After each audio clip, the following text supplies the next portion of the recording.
आप देख रहे हैं सहारा टुडे। हर पल खबरों से अपडेट रहने के लिए हमारे चैनल को अभी सब्सक्राइब करें, लाइक करें, फीडबैक जरूर दें और बेल आइकन जरूर दबा दें।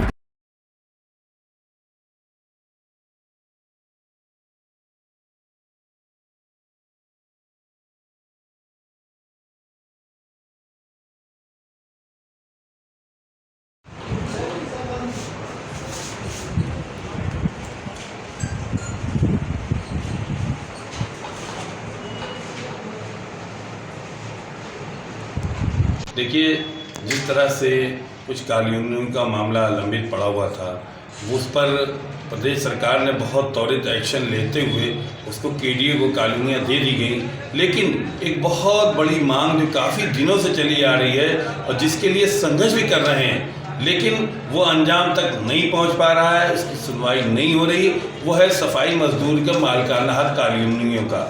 वो कानूनियों वाला हक काफ़ी दिन से संघर्ष हो रहा है, लेकिन कोई नतीजा नहीं पहुंचा है। हालांकि बराबर सरकार की तरफ से आश्वासन दिया जा रहा है कि ये जो है हम इस पर जल्दी शीघ्र निर्णय लेंगे और शीघ्र जो है कार्रवाई करेंगे। लेकिन कार्रवाई कहाँ तक पहुंची है, ये अपने में बहुत बड़ी चीज़ है। और ये सफाई मजदूर सभा के महामंत्री जो है CL बड़ेल जी, ये काफ़ी दिनों से प्रयास कर रहे हैं। काफ़ी लिखित भी इन्होंने प्रयास किया, मुख्यमंत्री से भी किया और बराबर अपने लोगों से, अपने नेताओं से संपर्क किया कि जल्द से जल्द जो उनकी जो सफाई मजदूर की जो कानूनियाँ हैं, जो बहुत दिन से मामला है, वो मामला बिल्कुल हल हो जाए और इनको बहुत उचित मूल्य पर, फ्री नहीं, उचित मूल्य पर इनको कानूनियाँ दे दी जाए। क्या नाम है सर आपका? CL बड़ेल। ये बताइए, जो कॉलोनियों का मामला एक जो है उत्तर प्रदेश गवर्नमेंट ने हल किया है, लेकिन आपका मामला आज भी वहाँ पर पड़ा हुआ, आखिर क्यों? अब देखिए, सरकार की अपनी पॉलिसी होती है गवर्नमेंट की। ये जो श्रमिक कॉलोनियों का भी बोर्ड की बैठक में केडीए की जो पास हुआ, ये चूँकि श्रमिक कॉलोनियाँ थी और श्रम विभाग द्वारा इनको केडीए को दे दी गई है। उसने अपना बोर्ड में अपना फैसला ले लिया क्योंकि उसके लिए सक्षम है वो। अब हमारा मामला चूँकि सरकार से संबंधित है, सरकार को हम बता चुके हैं ज्ञापन के माध्यम से, पत्र के माध्यम से। अभी हाल में नगर विकास मंत्री जी आए थे, उनको भी हम लोगों ने अवगत कराया। हमारे बीच में सुरेंद्र नाथ वाल्मीकि राज्य सफाई कर्मचारी संघ आयोग के, उनको भी अवगत कराया, पत्र दिया। इसके बाद छाया देवी जी आई, जो राज्य सफाई कर्मचारी आयोग की सदस्य हैं, उनको भी हमने अवगत कराया और उन्होंने समीक्षा बैठक में बड़ी बहुत अच्छी तरह से उसको उठाया भी और तार्किक तरीके से उठाया उन्होंने, और नगर निगम के अधिकारी उसका जवाब भी नहीं देते और हम लगातार उसमें प्रयासरत हैं। और अब चूँकि ये जो बोर्ड की बैठक में अभी हाल में श्रमिक कॉलोनियों को निर्णय लिया गया है, उससे हमें पूरी आशा हो गई है कि सरकार जल्दी ही हमारे मामले में भी निर्णय लेगी। ये बताइए, काफ़ी दिन कहाँ पर, कौन से स्टेज पे मामला है अभी आपका? ये हमारा मामला तो सीधे सीधे मुख्यमंत्री जी के यहाँ दरबार तक पहुँच गया है। मुख्यमंत्री जी इसका संज्ञान ले चुके हैं और 6 दिसंबर को इसकी घोषणा भी कर चुके हैं कि जहाँ भी हमारी राज्य सरकार की कोई भी ज़मीन है, चाहे वो नजूल की हो, ग्राम समाज की हो, किसी भी अन्य विभाग की हो, वो अगर कोई भी SC वर्ग के लोग कहीं पर रिहायशी रूप में उसको उपयोग कर रहे हैं तो उसको मालिकाना हक दिया जाएगा, उनको वहाँ से हटाया नहीं जाएगा। अगर कोई ऐसी स्थिति कहीं बनती है कि कोई बहुत बड़ी प्लानिंग गवर्नमेंट की पहले से वहाँ पर प्रस्तावित है, तो उनको जब तक कहीं पर स्थापित नहीं कर दिया जाएगा, तब तक उनको वहाँ से बेदखल नहीं किया जाएगा। मालिकाना हक जो है की बात आ रही है जी, मालिकाना हक में गवर्नमेंट चाहती है कुछ आप देंगे या बिल्कुल फ्री चाहते हैं? देखिए, मेरी जानकारी के अनुसार 2002 में एक शासनादेश जारी हुआ था जिसमें ये कहा गया था कि लागत का 50% लेकर के और लोगों को दे दी जाए जो इस तरह की संपत्तियां हों। उसमें कार्रवाई भी शुरू हुई, आदेश भी हुए, लेकिन कुछ लोगों के विरोध के कारण वो मामला रुक गया। हम भी नहीं चाहते हैं कि सरकार उसमें हमारा आंकलन कर ले, क्योंकि हम बहुत सारा पैसा उसमें मेंटेन के रूप में खर्च भी कर चुके हैं और HRA भी कटवाते रहे हैं, तो काफ़ी पैसा हम गवर्नमेंट को दे चुके हैं। इसके बावजूद यदि ऐसा लगता है तो कुछ अंशदान हम देने के लिए तैयार भी हैं, उसमें दे सकते हैं।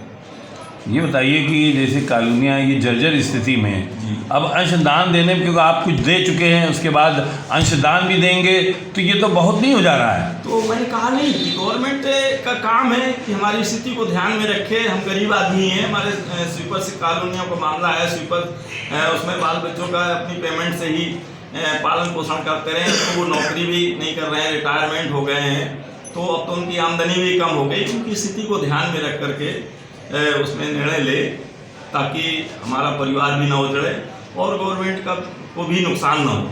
ये निर्णय लेने में इतनी देरी क्यों हो रही है? अन्य निर्णय बहुत जल्दी ले लिए जाते हैं, लेकिन जो दलित समाज के निर्णय उसमें सरकार देरी क्यों कर रही है?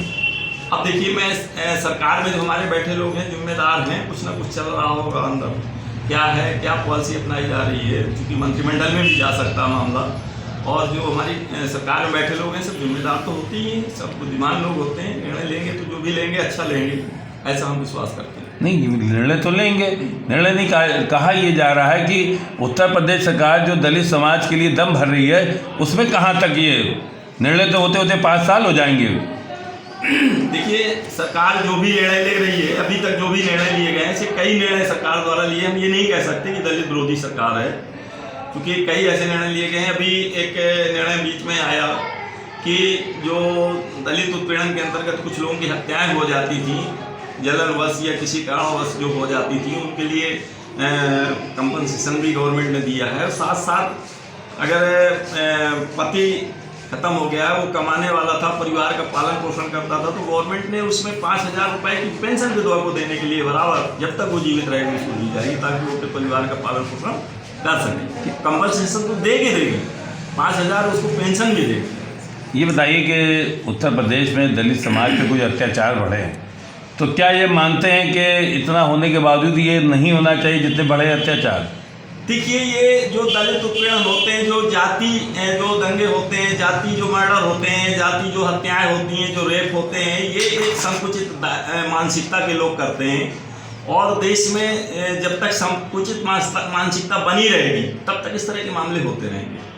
और उसके लिए गवर्नमेंट का काम है कि उसको रोकना, और बराबर बहुत सारे कानून बना चुकी है गवर्नमेंट, बना रही है, उसमें एक्शन भी करती है, और वो कर रही है जो भी हो सकता है। और ये सारी घटनाएं आज से नहीं, ये बहुत समय से पहले से होती चली आ रही है, वो उसमें कमी बहुत सारी आ रही है। मतलब ये माना जाए कि सरकार उस तरह कंट्रोल नहीं कर पाई जैसे करना चाहिए थे? नहीं, ये तो हम नहीं कह सकते। सरकार के जब संज्ञान में आते हैं तो सरकार उसमें पूरा एक्शन लेती है। कोई मामले ऐसे कहीं हो जाए कि सरकार को पता ही नहीं चले, तो क्या एक्शन लेगी, उसमें क्या करेगी? इतनी बड़ी घटनाएं हो जाती, सरकार को नहीं पता, सारी एक एक पल की तो सरकार रिपोर्टिंग रखती है। मैं एक घटना आपको बता रहा हूँ कि हमारे 2 कर्मचारी जाजमऊ क्षेत्र में फैक्ट्री के अंदर मर गए। प्राइवेट तौर पर उनसे काम करवाया गया और वो मर गए। वहाँ के फैक्ट्री के मालिक ने क्या किया कि रातों रात बुला करके लोगों को और 6 लाख रुपए दे करके उनको समझा लिया, उनसे समझौता में दस्तखत करवा लिया। किसी को पता नहीं चला, कोई FIR नहीं हुई, कुछ नहीं हुई। हम जब पता चला तो हम लोग गए भी FIR करने के लिए, उनसे अनुरोध किया, लेकिन वो नहीं तैयार हुए, नहीं FIR करवाई। अब जब FIR नहीं हुई तो कोई कार्रवाई भी नहीं बनती आगे।